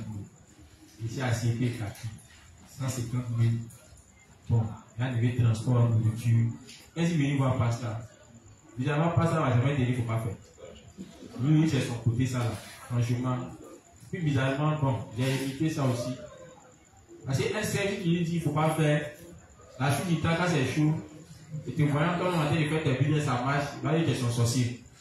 Donc, quand c'est comme ça là, on lui dit, ah, le juste, tu peux faire, mais voilà, sache que il risque de ne pas avoir grand chose, mais tu peux faire pour essayer. Et moi, franchement, quand je suis allé, je n'ai pas voulu faire ça. Ça, c'est quand même, c'est tout. Et puis, dans la période, j'ai travaillé avec un gars là. était rémunéré au moins à 200 000. Mais franchement, il n'avait pas la paix du cœur. Il n'était pas heureux, il n'était pas épanoui parce que il sentait qu'il y avait un vide. Puisqu'on m'a établi sur les arbres que je dois suivre, j'avais pratiquement plus le temps. Du lundi au samedi, bon, il n'y a que les dimanches où je dois aller sur les arbres. C'était difficile. Je ne dis pas que je ne devais pas travailler, mais juste. Moi, c'est mon témoignage. Il faut dire que après cette décision, franchement, dans la période qu'on subit, j'ai un peu regretté. Voilà, j'ai un peu regretté. Parce qu'en temps normal, si tu dois laisser un emploi pour un autre, ou bien pour peut-être te consacrer à l'œuvre, pour au moins prendre la peine de beaucoup économiser. Là, avant même de laisser, tu peux commencer déjà à entreprendre quelque chose. Là, quand tu laisses, tu n'as pas trop senti le coup. Et moi, étant trop zélé, voilà, vu trop de jouer les gens spirituels, il est resté. Donc, dans la suite du temps, c'était trop chaud. Et puis, c'est dans cette période-là que le boulot à la base est venu. Mais quand j'ai refusé, franchement, le vieux s'est mis dans tous les états. C'est les parents, ils ne sont pas gentils. Quand même, quand il y a un boulot de vigie, ça peut aller plus sur moi. Je dis, mais le vieux, tu n'as pas gardé. Bon, si tu n'as pas gardé l'héritage pour moi, si tu n'as pas gardé, tu vas te faire à cause du mouvement de vigie. Attends, devant les gens qui viennent donner l'héritage. Tu n'as pas donné. C'est vrai que tu as voulu m'aider, mais il faut savoir que moi, ça ne m'arrange pas. Donc, lui-même, elle est mis à côté. Mais en fait, je me suis concentré sur Thérèseville en faisant mes petits boulots, ça et là. Ça a été dur, mais le principe nous disait comme ça que quelqu'un qui se consacre à l'œuvre de Dieu, pas ça il disait, quelqu'un qui se consacre à l'œuvre de Dieu, qui est lié à toutes les activités spirituelles, Dieu fait quoi? Dieu le prend en charge. Et surtout en parlant même de ceux-mêmes qui ont un projet en faveur de la diffusion de l'évangile. Donc, franchement, j'étais beaucoup imprégné, c'était difficile, mais en fait, je voulais faire. J'aimais, et ça m'a permis même de commencer à aimer les hommes. Parce que être dirigeant, si tu n'aimes pas les hommes, tu ne peux pas le faire. Voilà. Et dans cette période-là, même les habits ont commencé à s'user. Souvent même tu as 500, c'est le jour-là que tu dois aller dans ta zone. Tu ne sais pas, tu es partagé entre payer un repas au prolétariat qui coûte 500, et puis aller dans ta zone. Quand tu es dans la zone aussi, là, au départ, ils prenaient par Baka, donc ça va venir au moins à 600, souvent ça monte à 1000 francs, selon les humeurs des apprentis. Et puis après, ils découvert la zone de 44 par bateau bus. Donc, avec 200, il allait, 200, il revenait. Et puis, je me j'étais comme ça.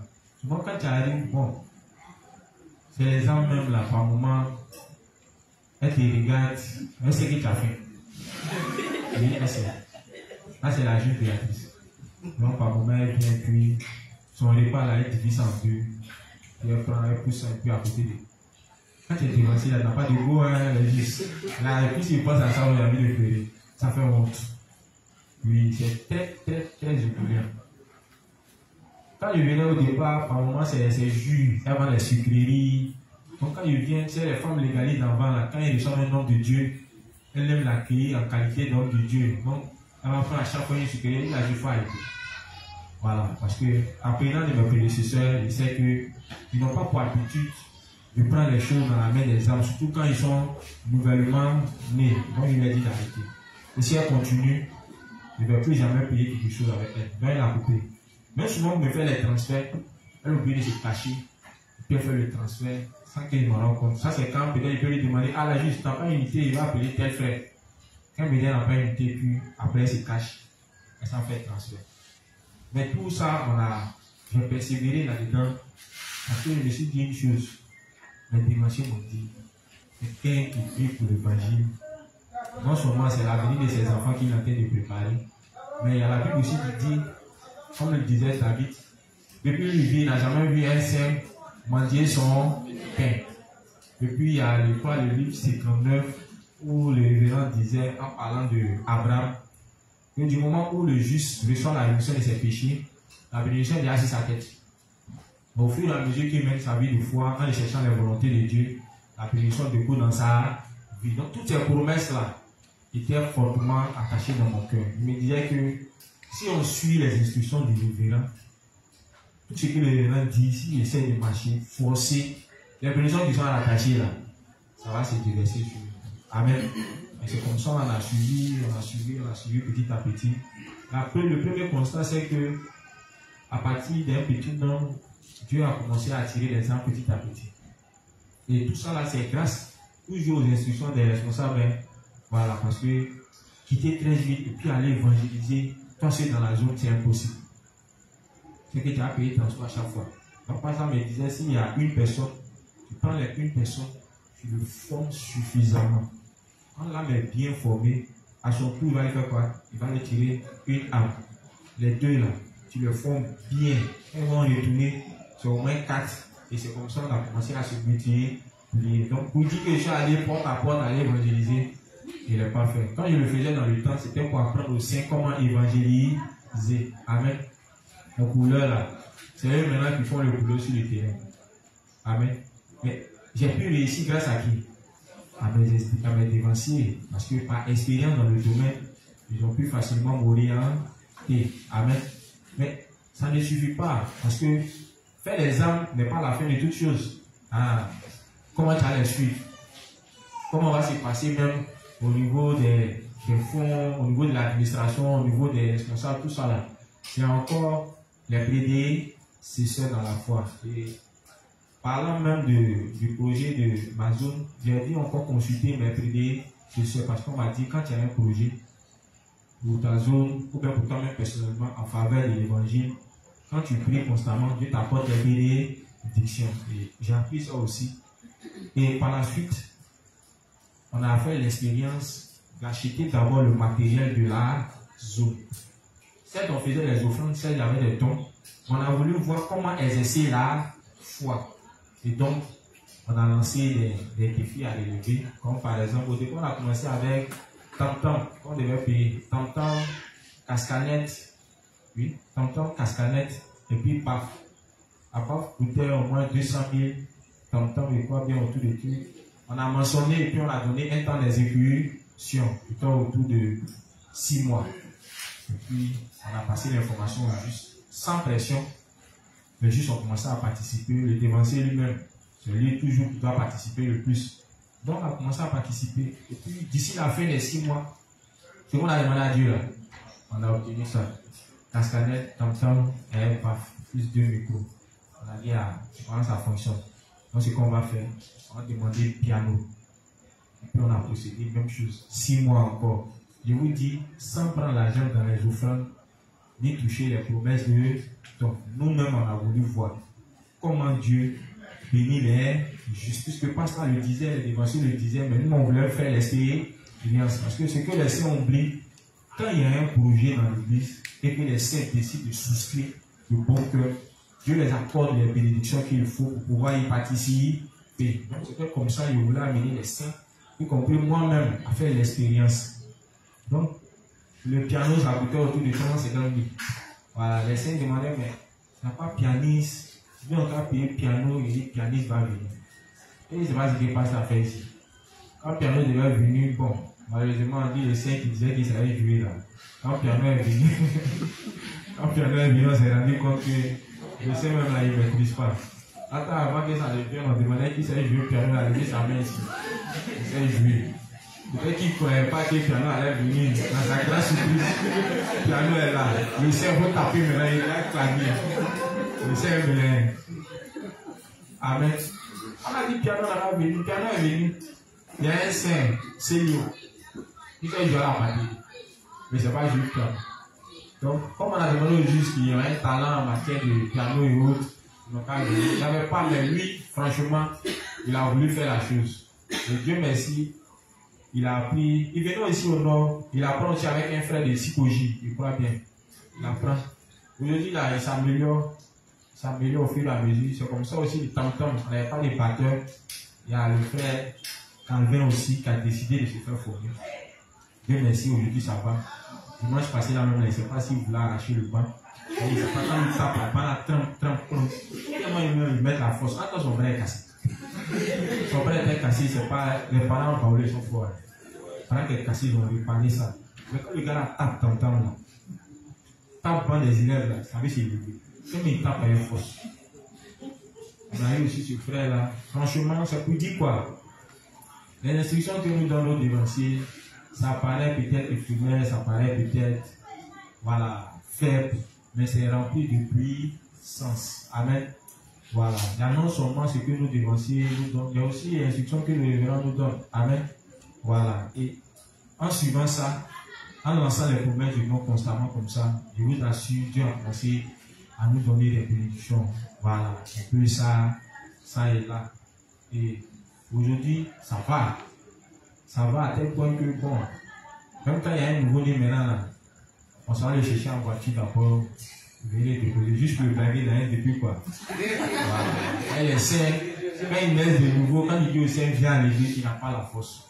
Donc imaginez, il voit une desire quand elle est devant la porte, il dit le saint, viens à l'église. Je vous assure, les saints viennent à l'église. Prennent les saints un peu ça et là, on vient les déposer. Dimanche, on les ramène, ils sont contents. Voilà, on le fait sur un temps. Après, on veut voir si les saints eux-mêmes, là, ils aiment venir à l'église. Amen. Voilà, juste pour expliquer, pour dire quoi, que non confiance à nos dirigeants.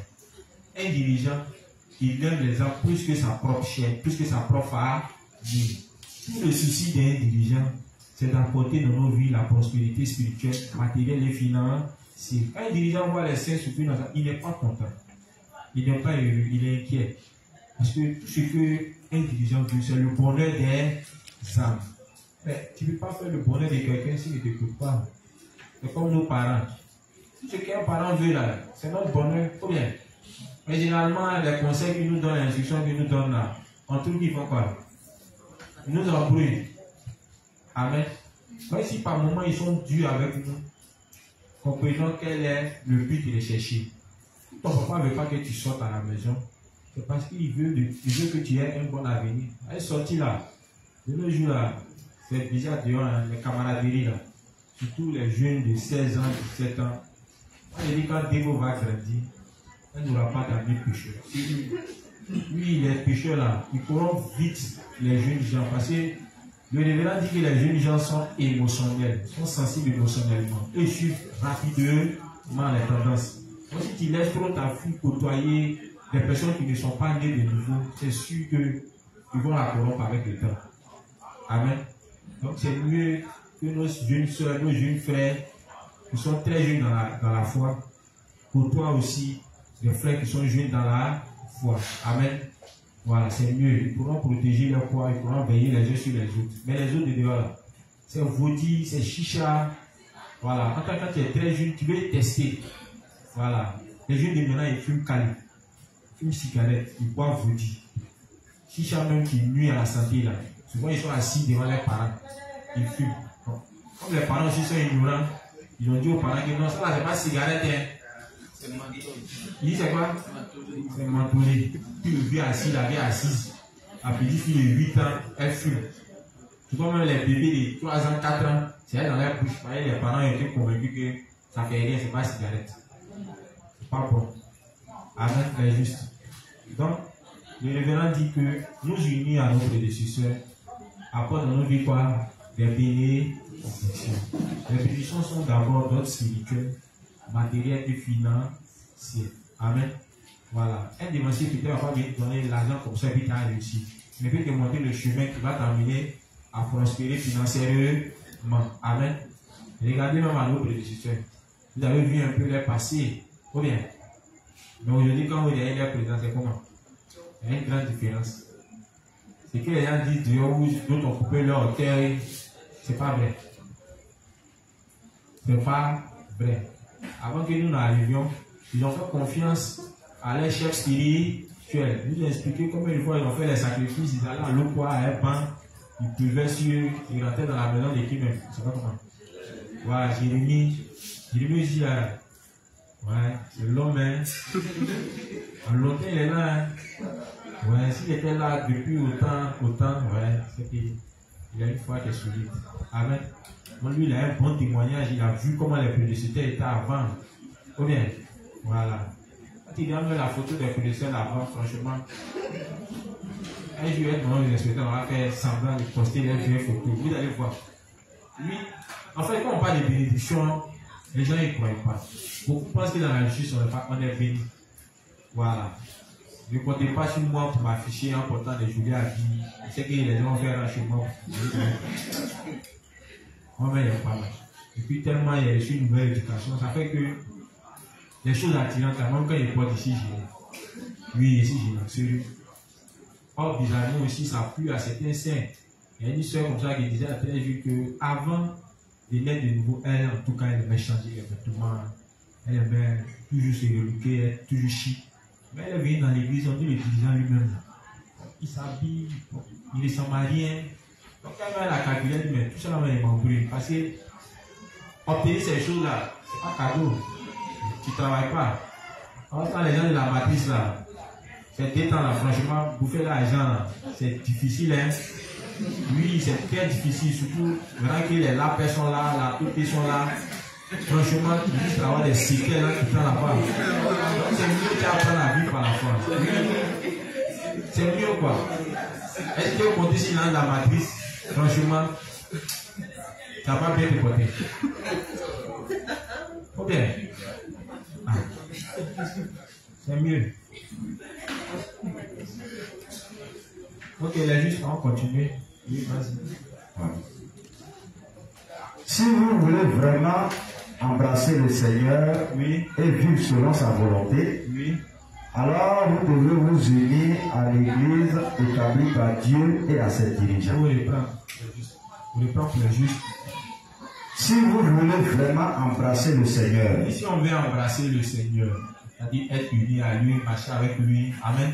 Voilà. On doit faire quoi? et vivre selon sa volonté, Et vivre selon sa volonté. Embrasser le Seigneur, vivre selon sa volonté, on doit faire quoi? alors vous devez vous unir à l'église établie par Dieu Oui, et à ses dirigeants. et à ses dirigeants. Pour embrasser le Seigneur et puis vivre selon sa volonté, on doit faire quoi les justes? Et puis quoi encore? Et suivre les dirigeants. Donc le contraire c'est quoi?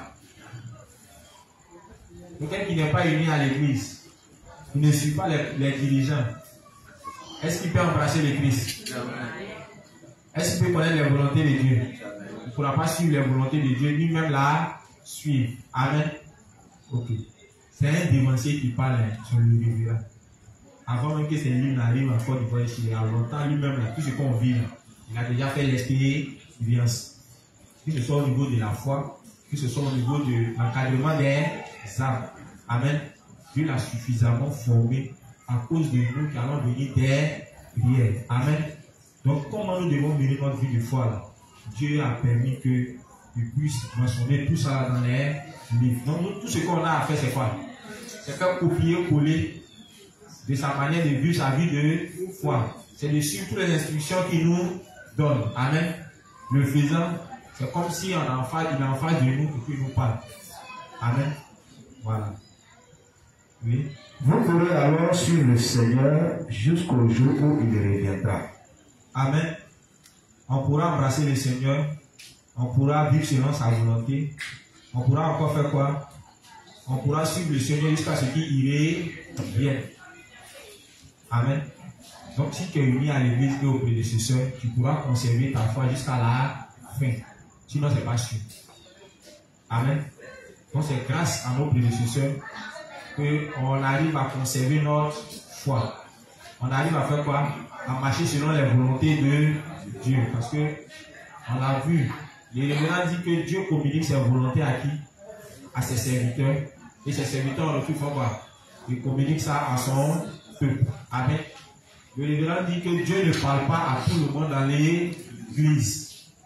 On doit retenir ça. Dieu ne parle pas à tout le monde dans l'église. Dieu parle à ses serviteurs d'abord. Amen. Voilà. Si vous lisez la Bible, vous allez voir que ce principe a été toujours respecté. Amen. C'est Corée qui n'a pas compris. Corée pensait que Dieu parle à tout le monde. Je vous laisse révéler contre qui? Contre Moïse, non? Voilà. Dieu a montré que Dieu ne parle pas à tout le monde. Oui.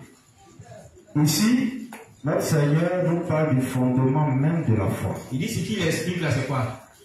C'est le fondement même de la foi. Donc dans le fondement de la foi, on doit faire quoi? S'unir à l'église et à qui? Au prix de ceci, aux dirigeants. Fondement de la foi. Amen. Dans le temps normal, si quelqu'un naît de nouveau, après avoir bien expliqué les bases de l'évangile dans tous les aspects, si on va encore plus solidifier sa foi, on doit faire quoi? On doit lui expliquer la nécessité de s'unir à l'église et à qui? Et aux dirigeants. Amen. Parce que généralement, quand une personne naît de nouveau, on continue toujours de le suivre en devenant encore et encore sur les bases de l'évangile pour que ça soit bien clair dans sa tête. Amen. Mais pendant cette période-là, il est difficile pour cette personne de s'unir à l'église parce qu'il ne sait pas ce qu'est l'église et quels sont les avantages qui sont liés à notre union à l'église. Amen. Donc c'est quand on va l'expliquer toutes ces choses, là peut-être qu'il sera motivé à venir dans l'église. Amen. Ne faisons pas comme les gens qui sont dans le monde. Hein. Viens à l'église, Dieu va te donner travail. Viens à l'église. Vous voyez comment c'est différent. On est plus éclairé dans la véritable église de Dieu. De l'autre côté, ce n'est pas ce qu'on nous enseigne. Viens à l'église, Dieu va chercher ta vie. Ce n'est pas le travail que tu cherches, tu vas avoir travail. Viens à l'église, tu vas te marier. Viens à l'église, tu vas faire ceci. Et quand on arrive là-bas, tout ce qui a été cité, on ne retrouve rien. Amen. Et on remarque que tout ce qui a été cité même là-bas c'est payant. Oui, c'est payant. Aïe, tu es travail, non? Prière pour avoir travail là, c'est payant. Tu es marié, non? Prière de mariage là, c'est payant. Tous les onctions sont payants. Amen. Or, dans la véritable église, non. C'est vrai, on n'impose pas les mains ici pour faire des prières spéciales, non? On nous montre les volontés de Dieu à suivre. Amen. À nous de les recevoir, de prendre cela et puis de nous appliquer à suivre. Amen. On sait que ça sera difficile. On sait qu'on va faire des erreurs en voulant la suivre. Mais toujours est-il que devant Dieu, on doit reconnaître nos erreurs et lui demander de l'aide afin de continuer, puisque c'est le lieu de voie par lequel on peut faire quoi? On peut mener notre vie de foi. Amen. Voilà. Ce que les révérends viennent de dire là, c'est la vérité ou c'est juste? Ok. Continue. Livre 49, page 161, paragraphe 4. Livre 49, page 161, paragraphe 4. Il n'y a pas de titre. Oui, il faut lire ça. Vous devez d'abord recevoir le salut, puis grandir. Ok. Un enfant doit grandir. Vous deviendrez une personne merveilleuse après avoir écouté la parole et grandi pendant 1 an. Amen. Vous devez d'abord recevoir le salut, puis grandir. Oui. Un enfant doit grandir. Un enfant doit grandir. Vous deviendrez une personne merveilleuse, oui, après avoir écouté la parole et grandi pendant 1 an. Continue. Vous devenez un ouvrier pour le royaume de Dieu. Amen. On devient ouvrier de Dieu comment? Le révérend dit après avoir écouté la parole pendant combien de temps? 1 an. Les justes. On est beaucoup ici qui avons fait au moins 1 an, 2 ans, 3 ans. Mais, constat, est-ce qu'on est devenu des ouvriers? Non. Maintenant, le problème se situe où? Le problème se situe où? On dit après 1 an. Normalement, si tu écoutes la parole, tu dois devenir un ouvrier. Il y a d'autres qui ont fait 2 ans, 3 ans, 4 ans, 5 ans, qui est ici. Mais dans l'église même là, tu ne fais rien. Le problème là vient. C'est juste. Écouter là, ça ne suffit pas. Combien? Tu peux écouter et tu peux ne pas croire. Combien? C'est-à-dire qu'on est là, on écoute, mais on ne croit pas ou on refuse de mettre ces instructions en pratique. C'est tout le problème. Sinon, en temps normal, après 1 an, tu dois déjà commencer à vivre les âmes. Oui, on doit te voir en train d'aller prêcher l'évangile, en train d'aller rendre visite aux âmes. Est-ce que vous voyez un peu? Voilà, ça c'est les signes qui montrent que tu es devenu déjà un ouvrier dans l'église. Ou bien, Donc, tu vois au moins là, en train d'accomplir des tâches dans l'église. Dans l'église, il y a plusieurs tâches. Ok, il y a beaucoup de tâches. Nous, on cherche ouvrier, mais on ne gagne pas. Donc, si après un an, après avoir fréquenté l'église, tu n'es même pas capable de prêcher l'évangile, ça veut dire que tu es présent, mais tu n'es pas uni. Amen. Un an, écouter la parole. Mais on écoute la parole comment? C'est en étant unis aux différentes activités spirituelles. En parlant avec les prédécesseurs, en lisant les livres. C'est tout ce qu'on reçoit comme information là. On essaye de suivre. Amen.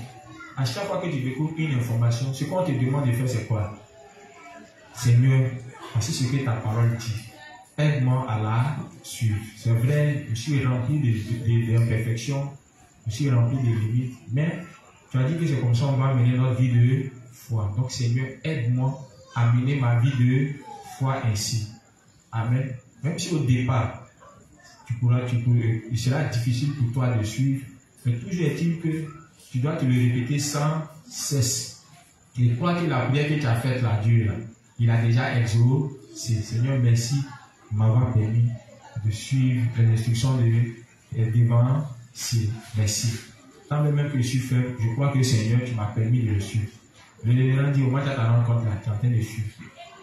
Amen. C'est la parole, les enseignements, on accumule et on essaie de suivre. C'est ça qui fait de nous des ouvriers. Amen. Un an suffit déjà. Un an. Quand l'église travaille difficilement pour avoir beaucoup d'ouvriers. Tout le travail actuellement là, c'est pour avoir des ouvriers. Mais il n'y a pas d'ouvriers. Les saints sont devenus des religieux. Ils viennent à l'église, dès qu'on dit Amen, ils vont à la maison. C'est pas bon.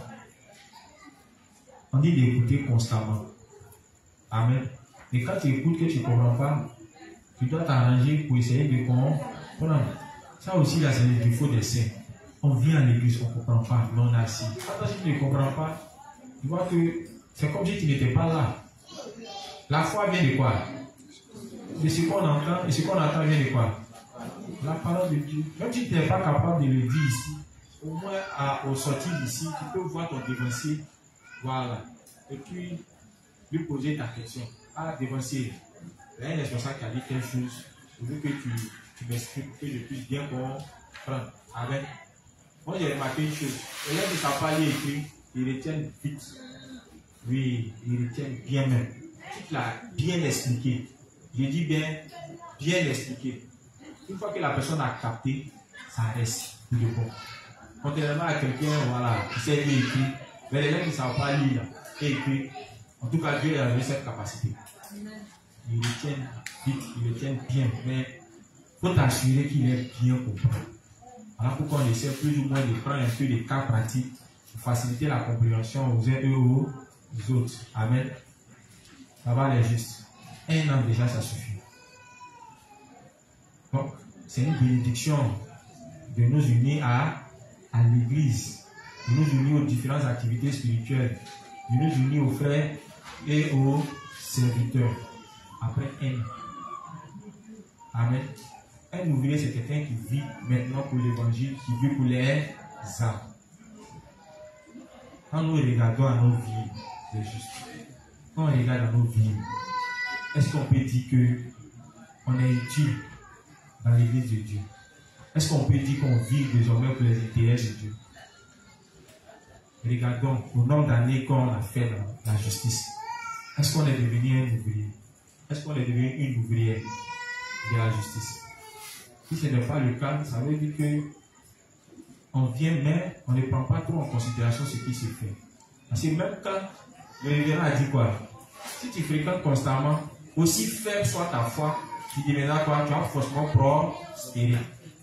Mais, donc ton handicap là-même, c'est même pas ça qui est le problème, c'est faux. Amen. Ton handicap, c'est pas ça. Le problème là, c'est que soit tu ne côtoies pas les dévanciers pour essayer de comprendre, soit toi-même là, tu ne pries pas Dieu pour essayer de te mettre à la tâche. Amen. Sinon, on peut commencer par les petites choses.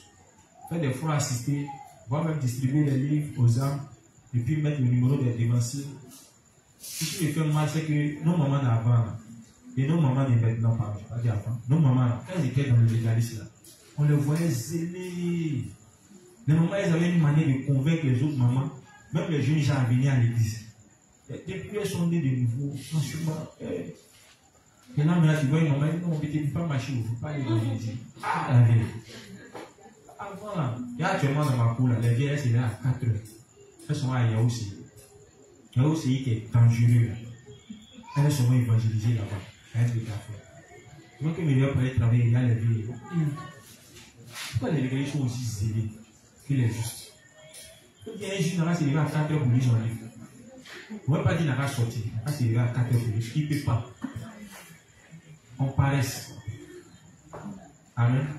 Attends là, c'est bon. Parce qu'à ces heures, généralement, tout est calme. Il y a moins de bruit. Voilà. Si tu as aussi accompagné des salonniers, bon, là aussi, là. Les salonniers, j'aime pas qu'on allume lumière. Tu peux aller au moins dans la cuisine. Sinon, à ces heures, normalement, tout est calme. Tu peux bien étudier, tu peux bien bosser. Il y a des audios même qui sont là. On peut écouter les audios. On peut écouter les audios. Même si ce n'est pas libre, mais au moins, là, tu peux écouter les audios. Je vous assure qu'avec 500, tu peux télécharger au moins audio sur Telegram. Tout ce qu'on fait ici, là, c'est sur Telegram, nos archives. On peut l'écouter.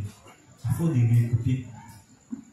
l'écouter, tu es poussé par le Saint-Esprit à faire quoi? À suivre ses instructions, à suivre les enseignements. On comprend mieux les choses. Mais le plus difficile, là, on n'écoute pas. Dès qu'on dit Amen, ici on s'en va. Demain, on vient, on demande les juges, qu'est-ce que vous avez compris? Les gens pensent que c'est pour les évaluer. On ne veut pas évaluer quelqu'un. On veut s'assurer que les juges aient compris. Mais si tu ne comprends pas, même après 2 ans, après 3 ans, après 10 ans, tu ne vas pas produire de fruits. Au moins, si tu comprends, c'est sûr que poussé par le Saint-Esprit, tu pourras suivre les instructions. Amen. Tu ne comprends même pas. Puis tu es assis.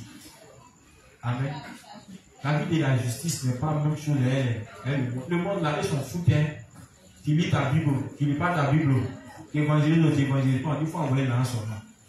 Si toi tu n'es pas fait, il faut envoyer le pasteur même va l'évangéliser. Ou bien, qu'est-ce qu'il faut? Oh, ici là, tout le monde travaille. Parce que tout le monde est appelé à être béni. Amen.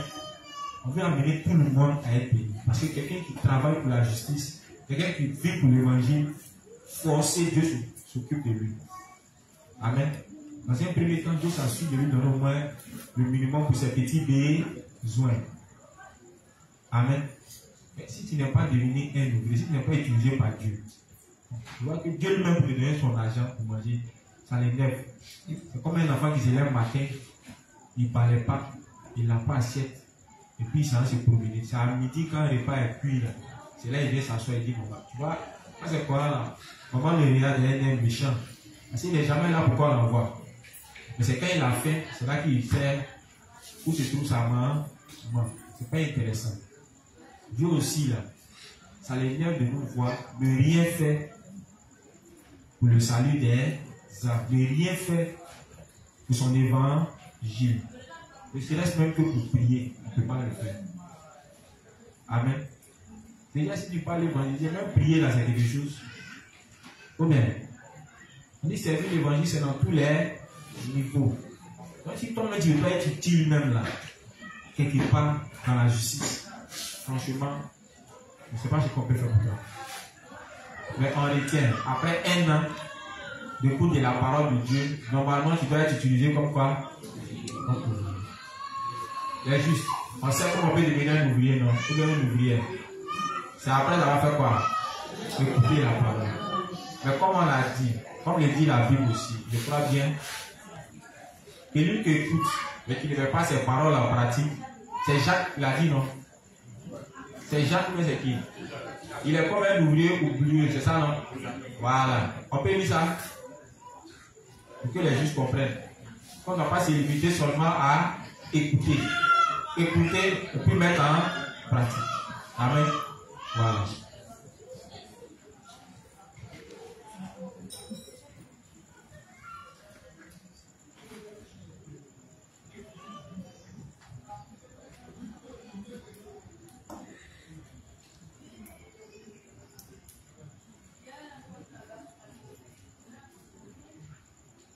trouvé? Vous avez trouvé? Oui, faut lire, juste. Michel Micro. On va faire le micro. On va donner le micro, le juge.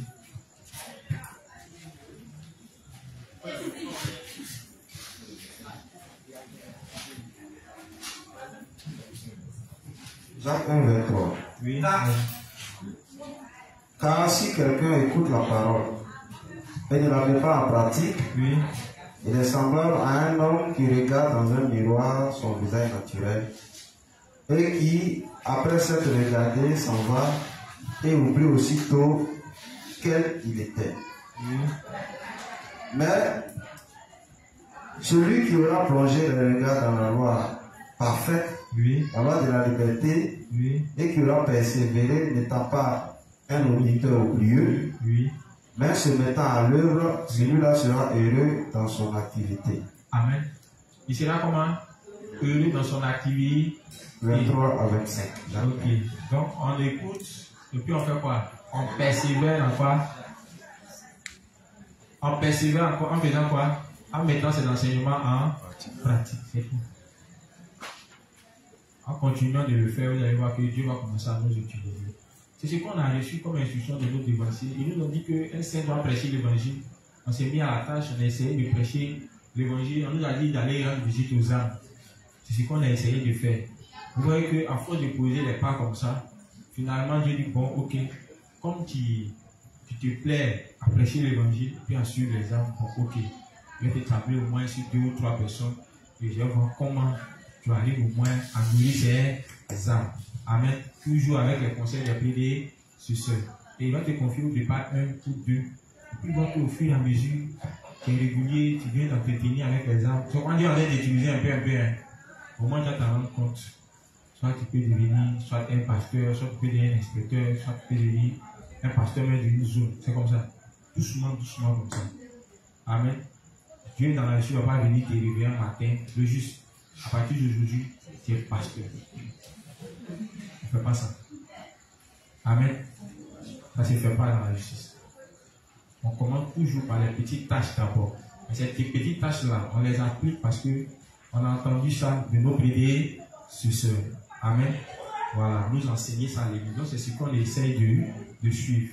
Et en le faisant, c'est ainsi que Dieu commence à nous utiliser. Parce que Dieu remarque que pour pouvoir suivre cela, on a dit faire quoi? On a dit abandonner plein de choses. Amen. C'est ce qui représente l'âme que le Seigneur demande à ses serviteurs, à ses disciples d'aller détacher. Puis tu te détaches pour pouvoir suivre le Seigneur. C'est ainsi qu'il pourra monter sur toi et puis aller partout où il veut. Amen. Mais tant que tu es attaché, que tu n'es pas capable de suivre les paroles que tu entends, Dieu ne peut pas t'utiliser. Amen. Donc, après déjà 1 an, normalement, on doit nous voir en train de porter du souvenir. On doit nous voir à l'œuvre. Amen, les justes. C'est bon aussi, comme je l'ai dit tantôt, pour ceux qui sont les dirigeants.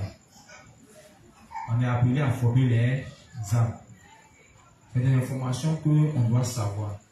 Amen. Voilà. Il ne faut pas qu'il y ait te lever. Parce que le frère, quand on dit midi, il t'invite chez lui, tu tapes le foutu. Il paye ton transport 10 000. Que tu t'élèves. Après aujourd'hui, toi, tu es responsable. Ça là, c'est hors principe. On ne choisit pas un ouvrier, on ne choisit pas un responsable sur la base des émotions. Ou bien parce que ce dernier là te fait beaucoup de cadeaux. Non, non. Si tu fais ça, lui, tu as la comment tu as regretté. Ouais, comment tu as regretté. Il est immature. Non seulement il ne va pas accomplir les tâches que tu le confies, oui, tu ne vas pas accomplir, mais il risque à la fin de se retourner contre toi. Ou bien, parce qu'à chaque fois que tu as voulu le reprendre pour dire, mes frères, on ne fait pas ça, il arrive. Aussi, tu as parlé. Tu ne peux rien dire. C'est lui qui paye ton loyer. C'est lui qui paye ta nourriture. C'est lui qui t'entretient. Amen. Donc ne choisis pas comme ça.